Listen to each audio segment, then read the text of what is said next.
right, here we are, another edition of Becca's Talking. Thank you for joining us.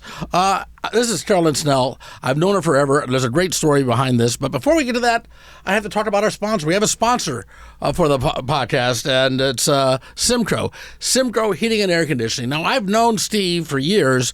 I've used Steve. This guy, he knows his stuff. Simcoe Heating and Air Conditioning. Here's the number to call, 402-679-3602. 402-679-3602. Simcoe, C-Y-M-C-O. The only name you need to know for your heating and air. You know, right now, it's getting to be that time where you start to think about, it's hot out. So you still got a few like real hot days coming up with your air conditioner. And if that, messes up, if that just trunks out on you, give Steve a call, 402-679-3602. Plus, though, I hate to say this, winter's not that far away. Which means that you ought to have your furnace checked. Make sure that it's safe. Make sure that it's efficient. Make sure that, it's going to last you through the winter.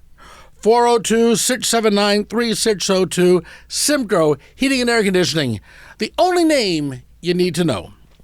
Now, here's Carolyn Snell. Carolyn Snell, before we talk about why she's here, I'll give you a little history, okay? First of all, she's nervous about being here. Very nervous. Nervous about being here, which is interesting considering what you do. But she was an intern at KFAB back, in 1990? Yeah, 96, 95, 96. She was an intern there. And by the way, a radio intern, especially back in those days, what were your duties? Well, I came in and I just said I wanted to work in radio and music somehow. And they just said, sure, come and do whatever. And I think I worked in every department because I was just nosy enough to say, well, what do you need and what can I do? And I don't remember all of my duties, but I definitely remember working with you on air, working in the sales department, working in the traffic department, and just trying to get free stuff as we got gifts. She was, because a lot of interns will get there and they'll just sort of like, well, what do you want me to do? But Carolyn was there and she was very active in everything, and we kept in touch over the years and that. And she's getting married soon, and her honeymoon story is great, but we'll get to that in a second. We'll get to that a little bit later on. But anyway, right now, so she starts off as a lowly intern at KFAB. Now she's a big shot. She's a big shot in the entertainment industry. She is a manager. She manages Brandi Carlisle. Brandi Carlisle, one of the hottest acts out right now. But before she managed Brandi Carlisle, she was road manager for, I don't know, what's her name? Reba McEntire. That's right. Road manager for Reba McEntire and assistant road manager for Kenny Chesney. Correct. A few other people, too. Yeah, a few other people. You've done some work with Janet Jackson, right? Yeah. Done some work with Justin Timberlake. Yeah. So yeah, you've been. She's been around. She knows her stuff here. And what I wanted to do and have you on and talk about this, because everybody goes to concerts and stuff, and they see entertainment. They see whatever it's TV, concerts, whatever it might be. They don't know about the people behind the scenes. Right. I love when I go to a concert. I love watching the lighting guys, the sound guys, the crew, and I'm seeing them behind the scenes. As much as I enjoy the music and the act, I love to see what else is going on around there. Totally. And what else is going around there is all controlled by you, or not so much on the road anymore. But But to get that show to where it is, it has to go through you first. There's a lot of people in charge, but yeah, tour management and production management are the top level of live shows, and making sure that they can talk to their crew and make sure that everything is ready to go before the show starts. Now, are you a tour manager or just manager in general? Now I'm manager of Brandi Carlisle, but I've been a tour manager for most of my career. Yeah. Okay. So let's start then with the career there, where you're starting off as a tour manager. Yeah. Well, first of all, I know she's got good gossip, but she never tells me anything because she signed NDAs. Can't say anything. Yeah. Let me ask you. Okay. So the NDAs, how far down the line does that go? In other words, because you're top dog, and I understand. If you're a performer making millions of dollars, you don't need, all the dirt being thrown out there. Yeah. But does it go like just, the part-time secretary before they come in to do some work? Have to sign an NDA? Yeah. I mean, everyone has to be, because an artist, just like, if someone worked for you for your personal life and professional life, you don't want people talking about you casually to the world or their friends. So we have to protect our artists that we work for. It's too late for me, but you're still I didn't sign one with you, so I'm safe. No. Oh, yeah. Wait a minute. There should be an NDA between that. I think the statute of limitations has run out. Okay, so you start off. Okay, well, first of all, you started off with Lilith Fair. Yeah, first tour. How do you get into this line of work to begin with? Okay, how do you start off to end up with Lilith Fair? Yeah, well, I have to say this obviously because I'm in Omaha and we're talking about this, and my first entry, where it entered my brain of what do I want to do with my life was that I went to a New Kids on the Block concert in Lincoln in 1989 and then at the Omaha Civic Auditorium in 1990. And exactly what you said, I was there for the show, but then I noticed people behind the scenes. A guy would walk out on stage and say, "This microphone belongs to Jordan Knight." And I thought, what does he do? He works with the New Kids on the Block.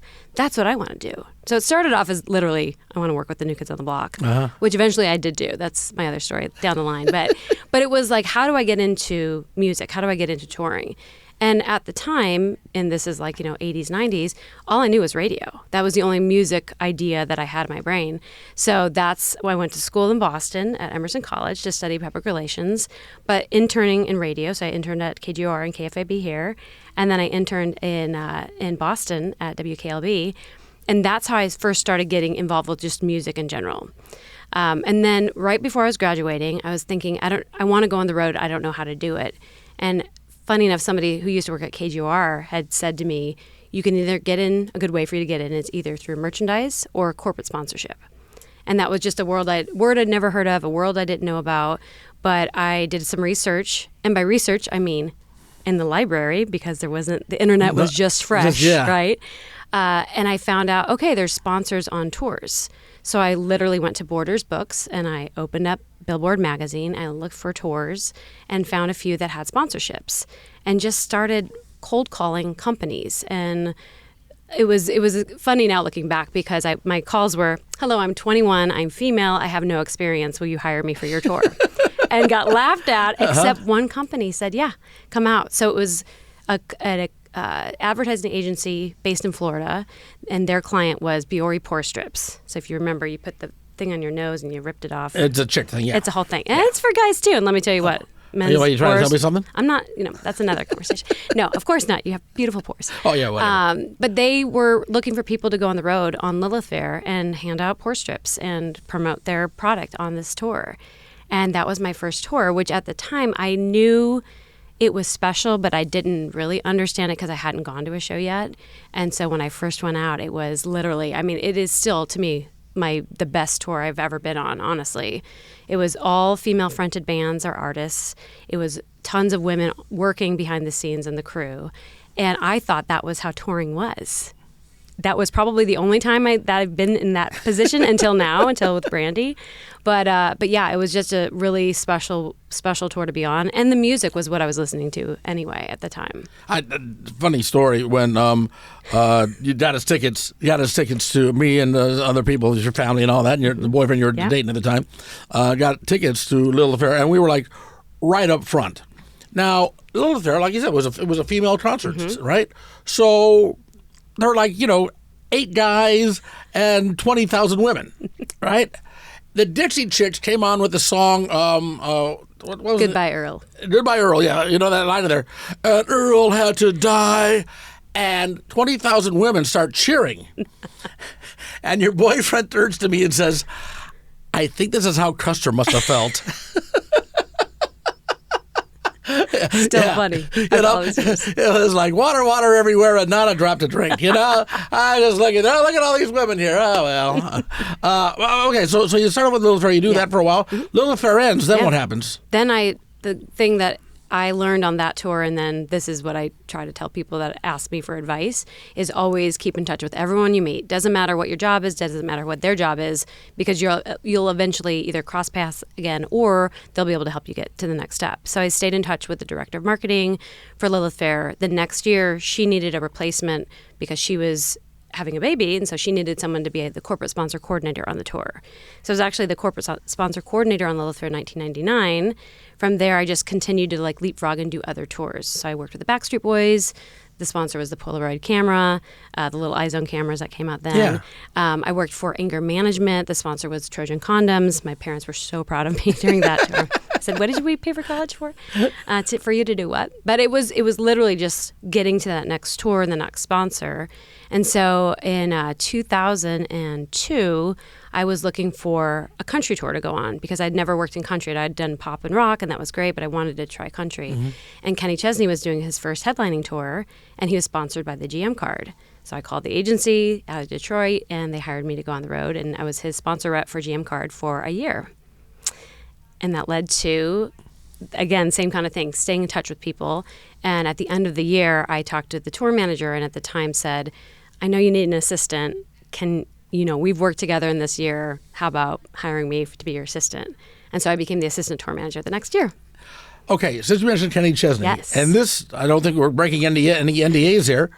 When Kenny Chesney married Renee Zellweger, they got married on an island, right? Yep. And the pictures of them on the beach were all over People magazine, and the cover of People. The cover. Oh, you made the cover. She took the pictures. I was a photographer. You were the photographer of that. Okay. My wedding photography. Yeah, you took resume. So how? First of all, how was that like a part of the job, or did Kenny just say, "Hey, we're taking a little break on the island. Come on, everybody, come along," and you just happen to have a camera? I mean, how did that work? When I was a sponsor rep, I was taking pictures for the sponsor. And Kenny saw me every night doing that and said, will you take pictures of the tour and just let me use that for the website or for merch? So I just started doing that. So I really got into photography just on the tour. And so when he and Renee were getting married, he asked me if I would take the photos. It was very top secret. Could I take the pictures of them getting married on the beach? And the publicist that he had worked with also made a deal, or however set it up with People, that they would get the exclusive photos. So yeah, it was such a treat, and it was like a surprise. I didn't realize that was going to be such a big deal. I mean, I did, but I didn't.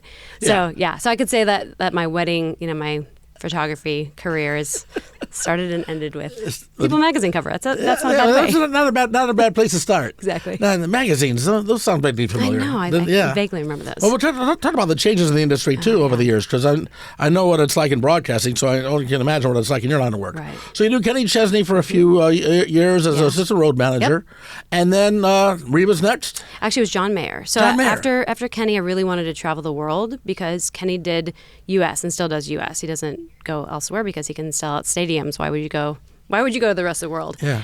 So I really loved John Mayer at the time and had a connection to get me in, get my resume in. And so I was assistant tour manager with John Mayer, and did that for about 6 months, and went around the world, which was incredible. And then after John, I got an opportunity to tour manage Brandi Carlisle. So this was 2007, and worked with her for about 3 months. And it was a small tour. It was, not her first headliner, but it was clubs and theaters. And I was her tour manager for about 3 months. And then after that, got this opportunity with Reba. And I started as her tour manager. So it was Brandi and Reba were my first really two tour manager, like the big chair role. And I had to unfortunately leave Brandi because I had started with Reba, and she was, we had a great relationship, but she was not happy, but she was also like, it's Reba, I get it. Yeah. So Brandi and I stayed friends, but then I ended up working with Reba for 10 years. 10 years. And you and I'd have dinner sometimes, when you were in the area downtown, and while working for Reba, and you'd be on the phone the whole time. You worked a lot for Reba. Yeah. You see her everywhere. on so TV, busy. concerts, and everything. So you must have been really busy. I was very busy. And then towards the end of my tenure with her, she transitioned from management. She started managing herself, and I was her person right next to her. So together, I shifted more into a management role, still tour managing, but also did management as well. So let's talk about the responsibilities of a tour manager, because like I said, I saw you're always on the phone, and you're always answering a text and that. What are the responsibilities of a tour manager?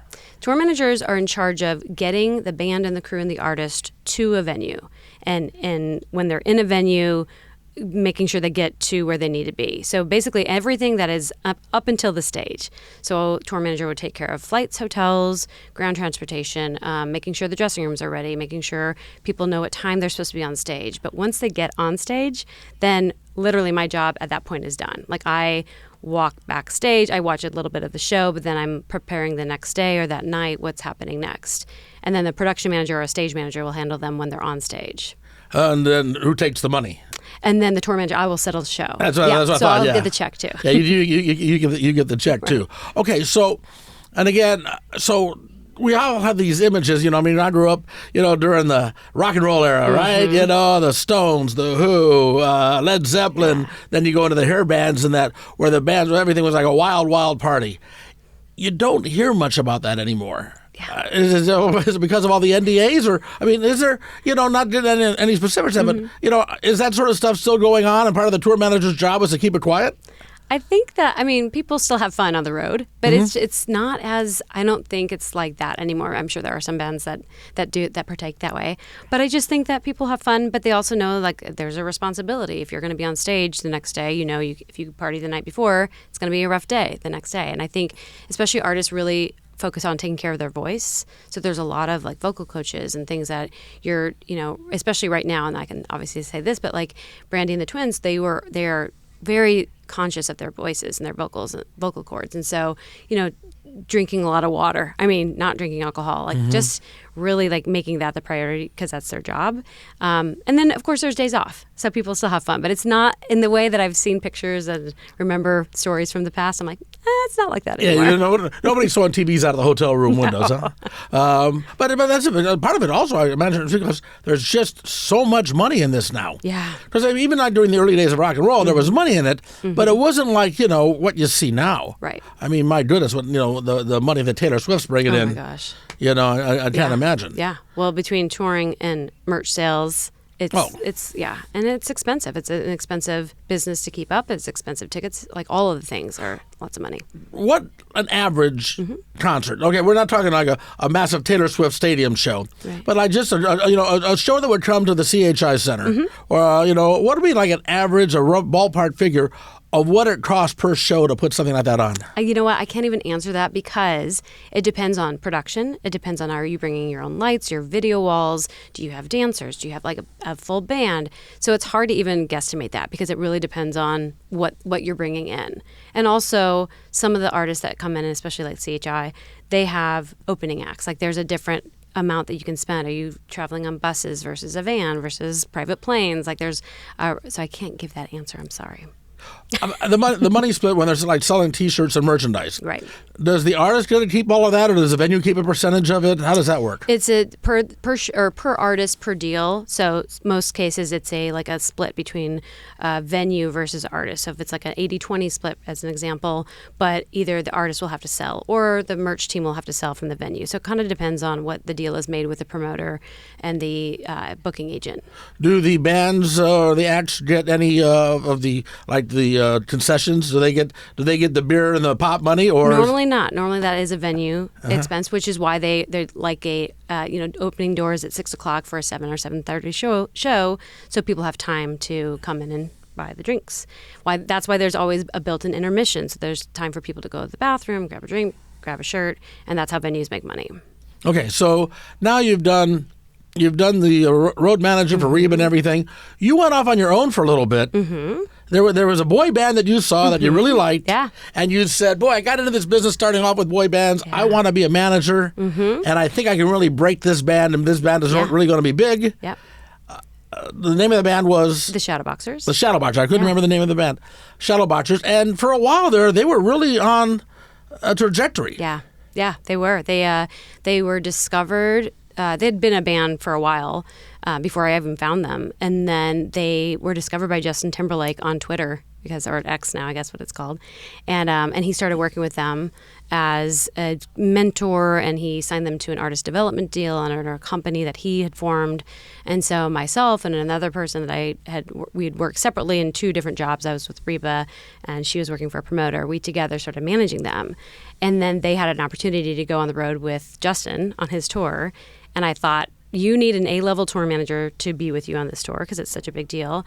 And I'm not going to miss going out on tour with Justin Timberlake. So this is when I left Reba, and she was so great and understood the reason I was leaving. So I went on the road with them for about 6 months with Justin, and we went around the world too, which is crazy. Yeah, basically it was all of Europe, right? Yeah, it was Europe and the U.S. Which was just awesome. Really did any U.S. tours. Yeah, okay. We did some stuff here too. Yeah, I remember the Europe tours. Yeah. Okay, so then now you've done that. Things don't work out with the Shadowboxers. Right. you pick up a few gigs along the way with Janet Jackson, Alanis Morissette. Charlie Puth. Who? Charlie Puth. He was one of those Charlie guys. Puth. Yeah, okay, Yep. yeah. I've seen the name. I'm not hip. Yeah. I used to He's know. cool. I used to be hip, but not anymore. So, so knowing Charlie Puth and that. So doing these one-off shows, then COVID hits. Yes. Which means nobody's Nothing. touring, No. nobody's doing anything. What do you do? This is when, entertainment, I feel like all of us just kind of thought, we don't know what's happening. Is it going to come back? You figured, of course, it's going to come back. But at the time, we really didn't know. And if it was going to come back, when was it going to come back? I just hung out in Nashville. I did a couple of virtual events which were, we did our best. They were fine. They weren't what I think we just did the best we could with virtual events. I ended up starting a little side business called Digital Get Down Transfer, which was I took VHS tapes and I transferred them to digital memories, digital links, because it was just like something to do in my downtime, in my spare time, but also I had a lot of spare time. And also help you with the depression. Yes. You're there you're there in the house by yourself. You don't know where your career is going. You don't know how long this is going to last. I mean, it had to be a real tough time. Yeah, it was. And a lot of the thinking about, as busy as I am and as stressed out as I get about with my workload, it's just as scary when you don't have a job and you don't know exactly what's next. So it was, it was a rough time. But I kept busy with that. I actually did transfer some of Tom's VHS. Yeah, you did some work for me, yes. Yeah, it was great. But it was definitely, so when COVID finally kind of slowed down and we got our hands back on it, then I went back on the road again with the Indigo Girls as another group I toured managed, and went back out. And even getting back out after COVID was rough. We were outside in the heat. It was summer in 21, wearing masks. It's still testing. It was very rough getting back into touring again. Yeah, because that I spent a number of years on the road as a stand-up comic, and people think that this is really glamorous, being all traveling the world, doing all this traveling, all this touring. I think it's really glamorous. It's really not, is it? No, you don't see cities you travel to. You don't see other than the backstage or the wherever you are, the venue that you're at. There's some highlights, but for the most part, you're just working. Yeah, and then after a while, you're just in a hotel room, another hotel room, and another hotel room. And That's I right. remember, Yep. I remember one time getting up on stage and saying, "It's nice to be here," and I couldn't remember where I was. Oh no! Yeah, doing all these one-nighters, So I was like, "Hey, nice to be here." Cleveland? Isn't that what you say? It was hello, Cleveland.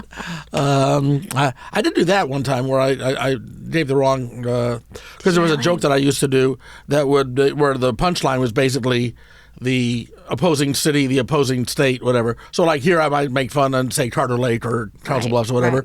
Right. If you're in Oklahoma, you make fun of Texas. Sure.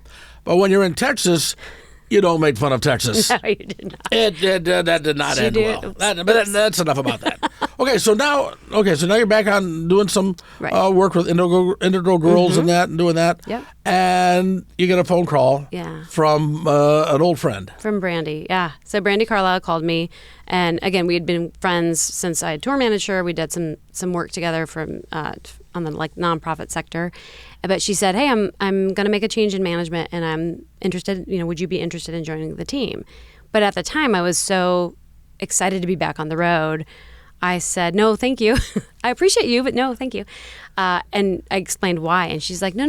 If as manager, you can come out. You don't have to plan all the travel. You don't have to do all the booking of flights and hotels. You can just come out to any show." And I thought, that sounds actually kind of nice. So after a little bit of talking, I joined her management team.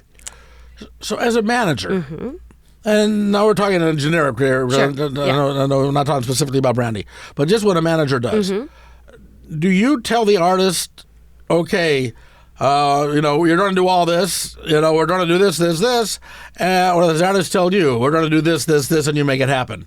It's a collaboration.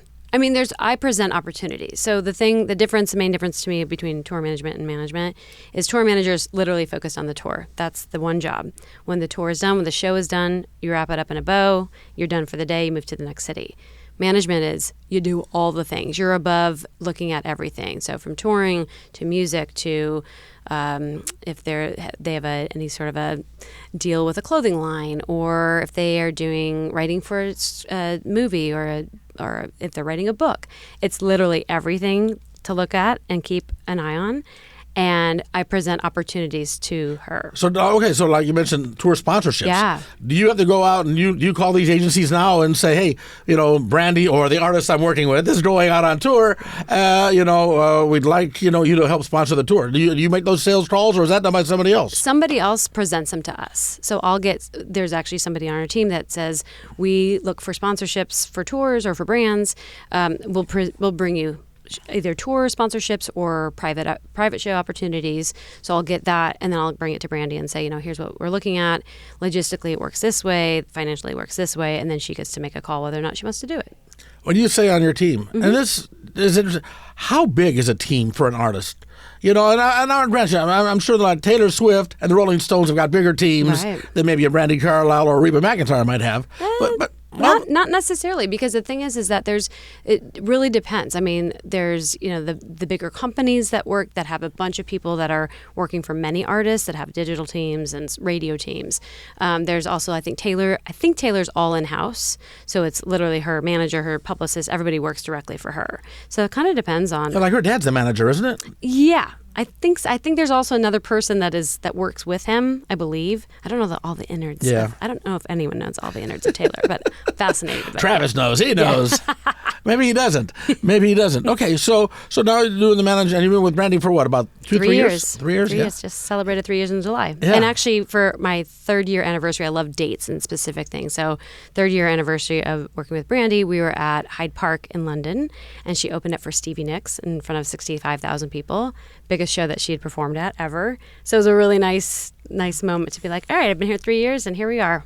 Feels good. She does some cool stuff. Yeah, she really does. I mean, you mentioned opening for Stevie Nicks there at Hyde Park, but she's collaborated with Joni Mitchell. Mm-hmm. I mean, when she brought Joni Mitchell, who's had some bad health issues, a brain aneurysm. Yeah, aneurysm, and so she would, she got Joni back to singing again, and playing the guitar and that, and Joni got up on stage and sang Both Sides Now, which, if you haven't seen it, go on YouTube and look for this, because it's emotional as hell. Mm-hmm. I mean, because Both Sides Now is a very nice song, right? And it's nice when it's being sung by some, 22-year-old singer-songwriter. Sure. But now it's being sung by an 80-year-old woman who's had health issues, who's in retrospective, and it's just moving, and it's powerful, and she worked with Joni on that. But she's also done stuff. I mean, she toured with Pink. I saw her with Pink when they came to town here last year. She's worked with Elton John. She's done a lot of work with Elton John, right? Yep. She's done a lot. Yeah, so I mean, she's really, worked with a lot of different people, which is fascinating. And again, she probably tells you, "Hey, I'm going to be working with so and so," and you say, "Well, that's good. Okay, I'll make a few phone calls," as opposed to you going and saying, "Hey, Elton John called. You want to talk to him?" Yeah. Also, she's a producer as well, so she's done a lot of producing for younger up and coming artists. She's worked with this incredible duo called Sister Strings, who are sisters that play violin and cello, and she's going to produce their upcoming album. She works with a young artist named Tish Melton, who just released an album. She does a lot. She really is. She helped bring Tanya Tucker back. Oh yeah, Tanya too. Yeah, they made a documentary about that. Yeah, and their album won a Grammy. There's nothing she can't do. What drives a person like that? I mean, say the same thing with Reba, and that somebody that is that successful and that multi-talented. Mm-hmm. Is there a common thread of what drives someone like that? Because you've been around a lot of these people. Yeah, that's so great. That's a great question. Well, that's what I've been doing this a while. Well done. You should do this for a living. Yeah. I don't know if there's one thing, but I do know they are, especially Reba and Brandi specifically, they're both so driven all the time about everything. So it's not like there's one thing that they're like, I don't really care about that. Everything that they do, everything that their name is on, they are so driven on that thing that they're focused on. And it makes me work hard too. Because if they didn't care about something, why would I care? Or why should I care? But because they care so much, I want to also match that and make sure that when I represent them to the world, that I'm doing it doing them justice as well, because they're working their butts off. Now, when you talk to other managers, road managers, and people in the industry, right? Mm-hmm. I always found, when I was doing comedy, I always found that the more talent somebody had, the nicer they were. There was only, like one comic whose success, and I won't mention who it is, whose success I really resented, only because he was such a jerk. Right. But everybody else that I met that I worked as they were working their way up the ladder were very nice. Is the same thing true when you're dealing with, mega stars like this? Are they, for the most part, pretty decent people? Yeah, they're really good. I mean, honestly, like, for my wedding, as you mentioned, like, I invited both Reba and Brandi, and, if they could both be there, they would be. Mm-hmm. And they really, for logistical reasons, I don't know if they're going to be able to make it, but I know that they would be there because they are really just good. We're friends. We're good. They're good humans. Like, and that's why I like working with people like that, because I have worked in the past with artists that aren't the nicest, and I don't work with them anymore for a reason. But you had a 40th birthday party, and Reba showed up for that, and Melissa Peterman, who played Reba's friend on her TV show, was there for that, and so they also, and they have a show coming up together, a new show that they're taping together. Yeah, Happy's Place. I don't know what channel. She's just sitting on her pile of money, just sitting on her pile of money down there in Oklahoma, and she is working hard. She's not sitting at all. No, that's true. Yeah. That's true. So let's talk about the wedding a little bit. Okay, because this, first of all, it's got to be incredibly hard to have a relationship when you're on the road all the time. Absolutely. Yeah. So, and I've had relationships in the past, but to be honest, I was so focused on my work more than a relationship anyway. So even when I was in a relationship, that was never, it was like secondary. Yeah. So now I found a person that is like, oh no, I'm going to put you first. Yeah. And also he understands as much as he can my work, and so it's a nice blend of me putting him first, but also him understanding that I'm real busy. Yeah, he's a great guy. So the wedding is coming up. Yes. And you planned your honeymoon. Yes, we have. So we together were like, all right, we're gonna get married. It's gonna be amazing. Let's go on a honeymoon. Started talking about things, places to go, what would we want to do, and we really just couldn't come up with a place that we both were like, this is the place. This is the one place we want to go.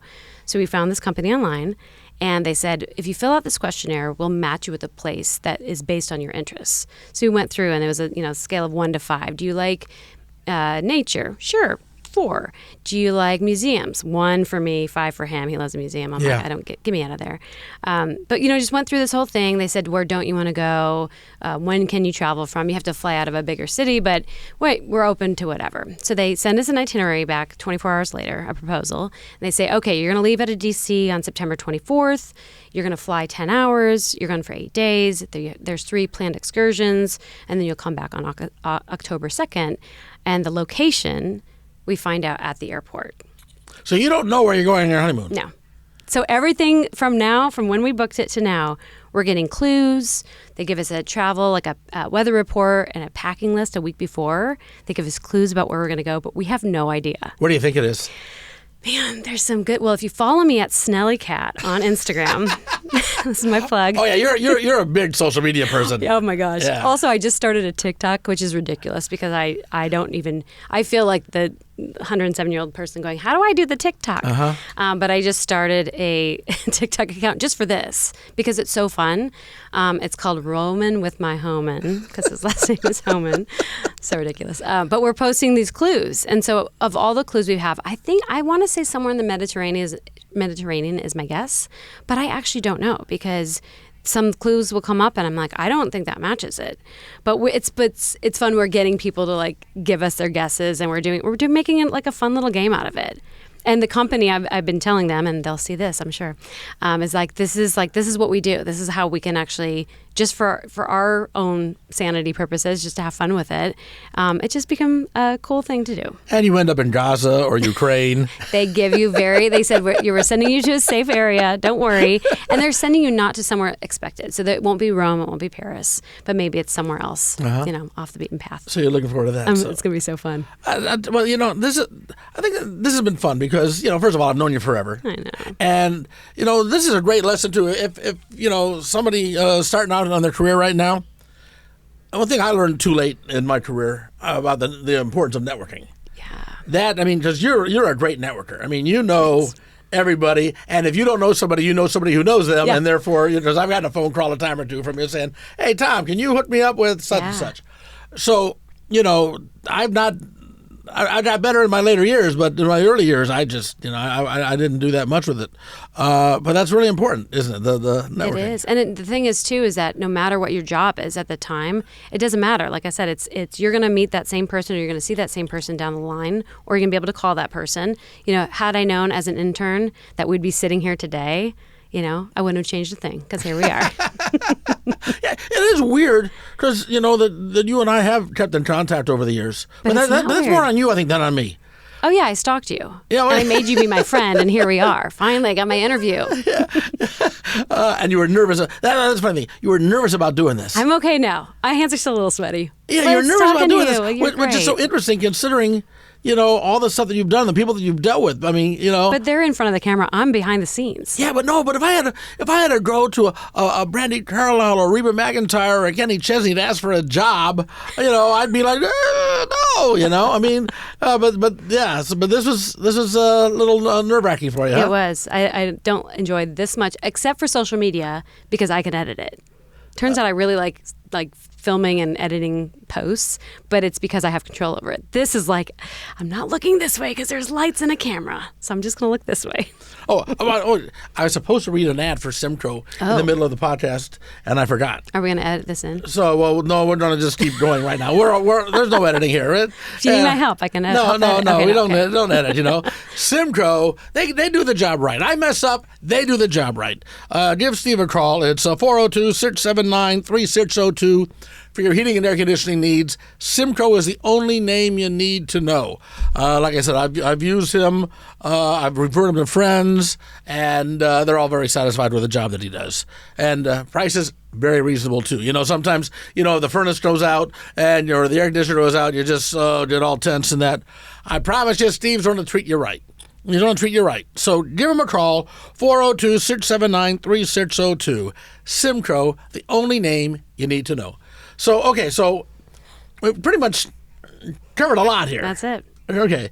What's the biggest misconception about what people like you do? Because I think everybody has, Hollywood movies and stuff like that. They've got maybe an image of what, a manager does. Right. By the way, what a manager does is different than what a booker does, right? Yeah. Okay, correct. And the booker does what? They literally book the show. So they'll bring me, her booking agent will bring me a list of here are the shows the venues that are available at a certain price on a certain date, and then do we want to route a tour? Do we want to do a show? And then we decide from there. Okay. So they do that, and you have no real say. I mean, you talk to Brandi about it or whoever you talked about. Yeah, we discuss it. We discuss, does she want to do a tour? Does she want to just do a few one-offs? Like, where does she want to play? What venues make the most sense? What is she doing, as we look into the second part of the year here? She does a lot of her own festivals, which is really awesome. This upcoming September, she's playing 2 shows at Red Rocks with the Symphony, which is just going to be really special. And then she has a festival in Mexico called Girls Just Want a Weekend, which is all very similar to Lilith Fair. Has this amazing all-female lineup festival in Mexico, which is great. And then she also does another festival in Florida called Mothership, and that is one that is a mix of male and female artists and non-binary artists. So it's great. I went and saw Brandi in Red Rocks last year. Mm-hmm. And if you ever get a chance to see really any artist at Red Rocks, it's a really but cool Brandi, venue. it was an amazing night. Yeah. It was amazing. The weather was great, and boy, she had a great time. So great. And also an upcoming show is in October are 2 Joni Jams at the Hollywood Bowl. Oh wow! So that's going to be also another Joni Mitchell. Just see her again. It's going to be great. Yeah, that is very cool to see that after all these years, after what she's been through health-wise, that Joni Mitchell is relevant again. Yeah. She's great. And she won a Grammy, too, by the way, for that Newport performance you just mentioned. Yeah. She won I think it's Best Folk Album. Uh-huh. She won for that. I mean, just the fact that Brandi does have a lot of magic power and a golden touch for some artists, too, which is really sweet. For award season. Yeah. How much of that is political? In other words, so I know I've seen some of the trades. I've seen ads, or some actor will say, for your consideration, and then trying to get nominated for Oscars and stuff like that. how much of that is political? The management and that. I mean, do you get involved with trying to get Grammys and stuff? That might used to have been that way before, but now specifically for the Grammys, they have a thing that you actually can only vote in 3 different genres or 3 different, I forget what they call it, not genres, but I guess, genres of music. Categories, yeah.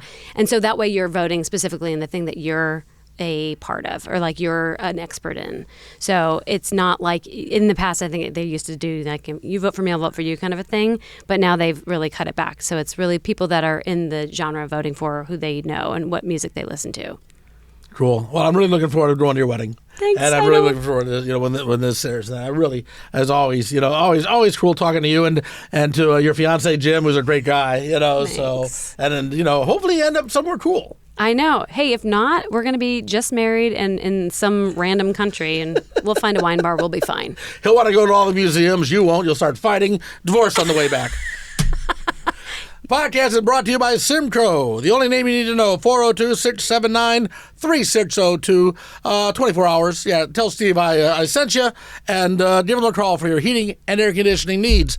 Carolyn, love it. Thank you. So good to see you. Thank you. Till next time, make sure you go and you like this and you subscribe and you tell your friends to make sure they join us. Beck is Talking. The audio available on all the usual platforms and, of course, on the WWT.com site and on YouTube as well. Till next time, bye, y'all.